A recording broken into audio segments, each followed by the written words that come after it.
سنو سعادت الدارین کے اندر ہے حضرت ابراہیم بن علی علیہ رحمہ آپ ارشاد فرماتے ہیں کہ ایک رات نا میں اپنی آرام گاہ کے اندر آرام کر رہا سی، اپنے خواب گاہ کے اندر سو رہا سی کہ میری ظاہری آنکھ تے لگی پر دل کی آنکھ کھول کے تو میں حضور دا دیدار نصیب ہو گئی۔ خدا کرے اسی بھی ایک رات سوئیے تے ایک دن انسان بھی آ جائے کہ اسی سوئیے تے آقا دا دیدار نصیب ہو جائے۔ میں اپنی آرام گاہ کے اندر آرام کر رہا سی، میری ساری آنکھ تے لگی پر دل کی آنکھ کھول گئی تو میں حضور دا دیدار ہویا۔ کہنے میں حضور کی بارگاہ کے اندر عرض کی تھی، کہنے میں عرض کرنا لگا یا رسول اللہ میں بڑی شفا کا طلبگار ہوں، میں چاہتا کہ بروز قیامت تسی اللہ رب العزت کی بارگاہ کے اندر میری شفاعت کرو، اور ساڈا ایمان اور عقیدہ ہے جن کی شفاعت سرکار کر لین کے پکا بخشا ہے۔ سنو آقا نے حدیث پاک ترمذی شریف کے حدیث پاک ہے، سن کے تمہیں ٹھنڈ پہ جائے گی، سینہ جو ہے ٹھنڈا ہو جائے گا۔ میرے آقا نے ارشاد فرمایا قال النبی صلی اللہ تعالی علیہ وآلہ وسلم، آقا کا فرمان فرمایا شفاعتی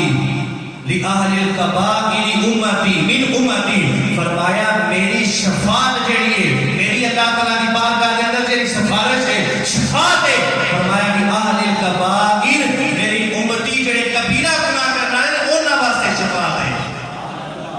کبیرہ گناہ کرنا ہے واسطے شفاعت ہے۔ اور ایک حدیث پاک کے اندر آتا ہے میرے آقا نے ارشاد فرمایا کہ اللہ رب العزت نے ہر نبی ہونا ایک دعا دی ایسی کہ وہ دعا نبی کرتا ہے، نبی دعا کون سی قبول ہے، نبی مستجاب الدعوات ہونے، لیکن ایک خاص دعا ہر نبی نے دیتی کہ جس وقت وہ نبی خاص دعا کرتا جائے گا فوراً قبول ہو جائے گی۔ تو میرے آقا نے ارشاد فرمایا سارے نبیاں وہ دعا مانگ لی، میرے آقا نے ارشاد فرمایا میں وہ دعا قیامت والے دیہاڑے اپنی امت کی شفاعت واسطے سنبھال کے رکھی۔ مزہ آیا گل سن کے کیا کہ میں وہ دعا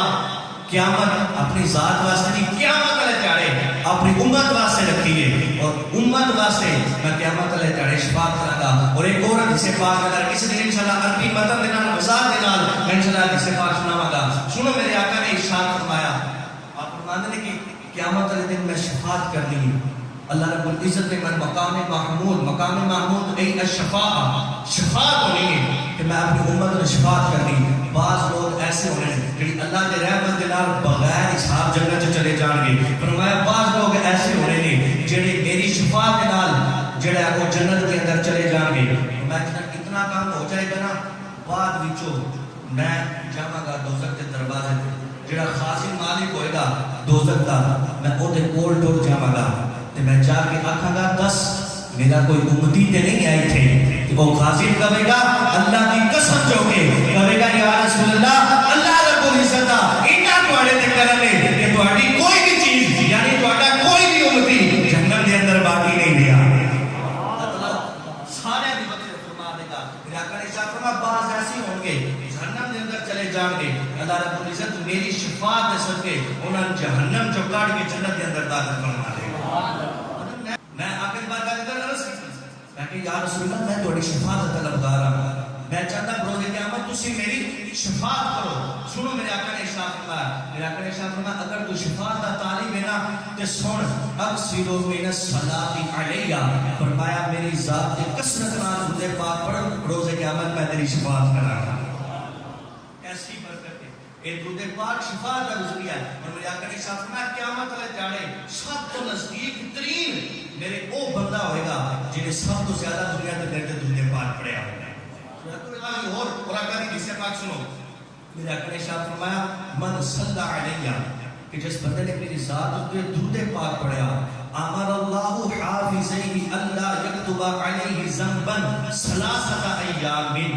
ارشاد فرمایا من صلی علیہ جڑا بندہ میری ذات پہ صرف ایک بار درود پاک پڑھے گا امر اللہ حافظیہ اللہ یکتب، اللہ تعالیٰ اے دوویں فرشتے کرامن کاتبین جڑے سارے اعمال لکھن والے نے اللہ یکتب انہاں نوں حکم فرما دے گا کہ تساں نہیں لکھنے ثلاثۃ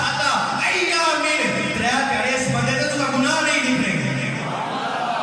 ایک بار درود پڑھن دی برکت لگ گیا ترے گھڑے تساں گناہ نہیں لکھنے۔ اچھا ایک دوسری آمد یاد کرنے میں تے بڑی وضاحت کرتے ہیں، مطلب اس کو بتا یہ نہ مراد نہیں لوے کہ درود پڑھتے تو گناہ کرتے، گناہ کیڑا لکھینا ہے کیا کہ نام اس تو کوئی بندہ یہ نہ مراد لے کہ درود پڑھ پڑھ کے گناہ کرتے رہو، نہیں بلکہ اگر گناہ